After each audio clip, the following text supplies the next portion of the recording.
ashama harka fuune hordoftoota fi jaalatamtoota YouTube channel Firi Man yookiin Firsa Show akkam naguma fayyaa keessanii akkuma beekamu akka aadaa warra soddaa keenyatti yookiin akka warra sanyii mootiitti nooruu anaa dhufuu jenneerra guyyaadha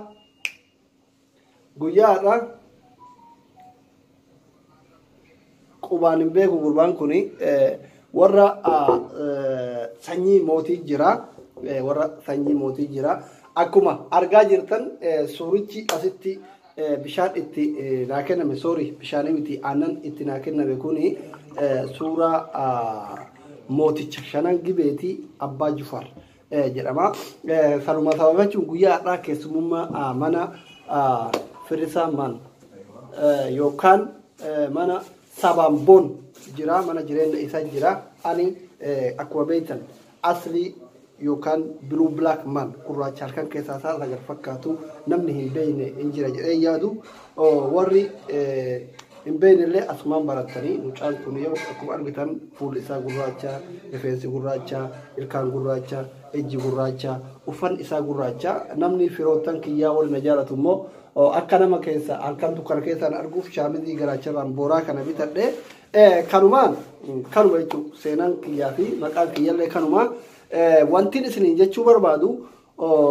Firi Man yookiin Firsa Show YouTube chaanaalii keessan kan kenna keessan hunda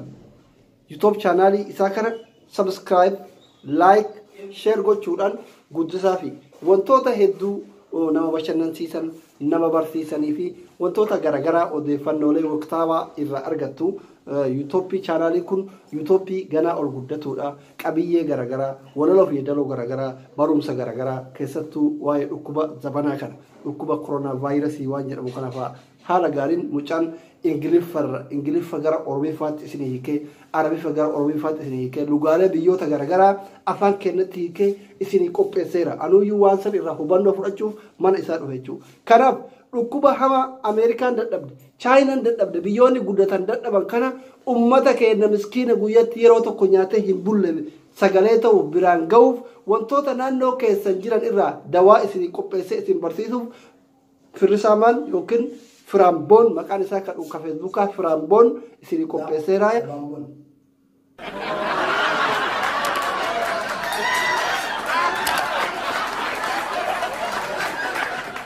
Keessummaa waan dhufeef maqaa hin yaadadhu dhiifama rakkoo teeknikaatti nu mudatee nama arrabsine arrabaadha qofaa miti Dr. Abiyyuu gagamaa jedheeni rakkoon qabu anaa baqataa kanaa miti anaa waan beekne ijoollee kanaami Dr. Abiyyuu kaameraa irratti mina abbaane gagamaa jedheen waggaa dura argitanii jirtu ETV irratti na offolchitanii mana soddaa taa'ee mana nama guddaa taa'ee mana barsiisaa taa'ee mucaa tokkooti arrabsuu kiyyaaf dhiifama isiniin jecha amaluma kenna nama arrabsuuni kanaaf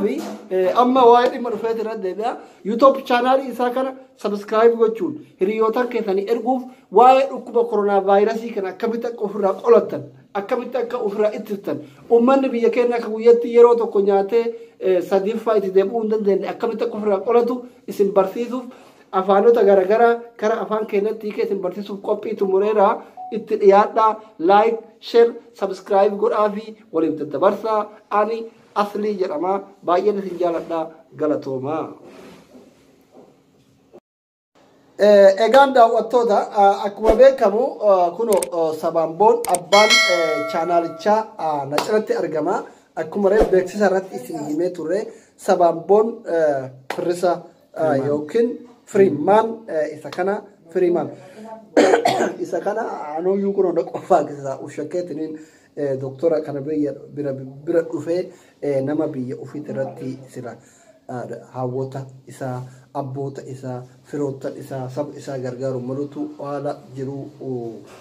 mootummaa abbaa irree kan yeroo darbeetti biyyarraa baase yoo biyya ormaa biyyarra leeba'u biyya ormaatitti biyya baqaa kana keessatti baqattoota hedduu warra mataa dhukkubsatee garaan dhukkubsatee dhukkuba garagaraa dhukkuba uumamaa kanamtochee nama waan garagaraatiin godhee fi dawaa haguma waan naannoo isaatiin argatan haguu humnaatiin nama gargaarudha doktorummaan wanni beekan tokko biyya deemtetti jiraan haftu jechuun kanaaf mucaan kun yoo umritti nama asii ta'uu danda'a miti hin beekanitu doktora caala waan ta'eef amma silaa dhibee koronaa kana osoo an doktor asliin namni waggaa 27 hin nyaadhu hin dhugu jedhee guyyaa tokko osoo bishaan tana hin dhugin biyya chaayinaatti waggaa 27 baradhe sila osoo an jiru doktorri biraa nama yaaluun qabu ture garuu nuti waan amma dulloomneef ijoolletti dabarfanneerra beektanii gara biraatiin immootu ani biyya chaayinaatti waggaa 27 baradhe malee waa'ee dhukkuba koronaa kana hin baranne gaafa san dhukkubni koronaa hin jiru nuti yeroo san dhukkuboota biraa dhukkuboota arma dura saba keenya miidhaa duran waa'ee san qorataa barachaa turre kun haarawa dhufee dhukkuba haarawa immootu qeerroo itti kaafnaa jechuudha qeerroon kun qeerroon mataa goofaree kun waa'ee dhukkuba koronaa isin barsiisaa. Egaan dhiifama rakkoo teeknikaatu nu mudate akkuma reefu jenne obbo Sabaan Boon Firisaa Firi Man kunooti mee Firi Man Abdillaas hordoftoonni warri maatii kee ta'an si beekanii warri mootuu maatii kee ta'an illee akka maatii ta'an abdii qabna ni beeknalleedha mee yeroo ammaa kana dhukkuba yaaddessaa addunyaa sodaachisee biyya wareeraa jiru tokkotu guyyaa kaleessas torbaan kana keessa gara biyya keenyatti illee qaxxaamure yeroo duraa ijoollee shabaaban ajjeesuu hin qabu keessattuu nama gurraacha hin qabu abdii jedhu jira amma mootuu biyya Afrikaa keessatti nama gurraacha kan biyya chaayinaatti barataa ture barataa tokko yoo dagachuu baadhe biyya gaanaati maal kanatti qabe jechuu dhagaya OMN irratti dhagaye so duraan abdiin nuti qabnu tokko nama gurraacha hin qabu yoo Itoophiyaan harki caalaan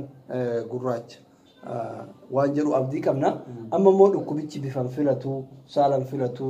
jedhamaa jira mee ati kana wal qabsiisuudhaan sagantaa akkamii qopheessitee fi uummata kenna dursa wanti beekamu qabu akka nam tokkotti jechuudha akka nama dhukkuba tokko xiinxalee yookaan immoo hordofee yookaan immoo irratti hojjetee argatu tokkotti jechuudha dhukkubni wanti jedhamu bifan filatu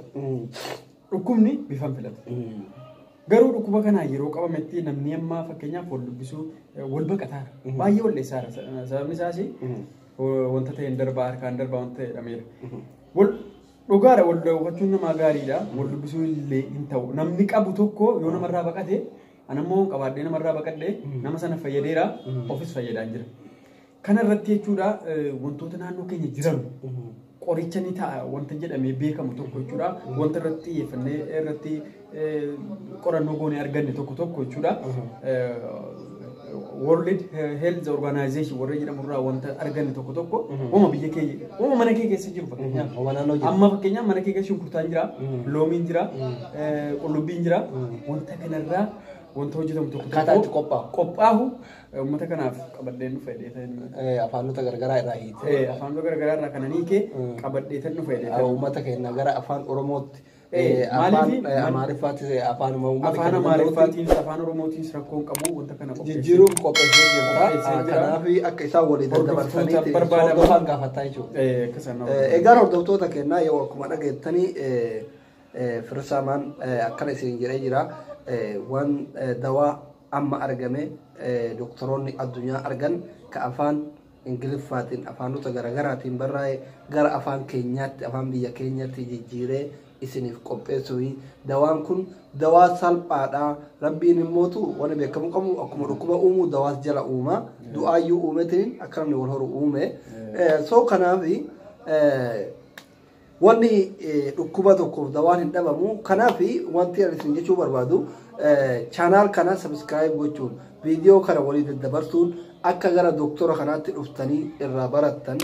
saba keessanillee gargaartan like yoo goote intara jechuun nama hedduu bira gayaa kanaaf ufillee irraa barattee hiriyyoottan kee firoottan kee saba keetii namuma ta'e hundaafuu akka daddabarsitan abdii qabna turtiin walii gootaniif galatooma ani asliidha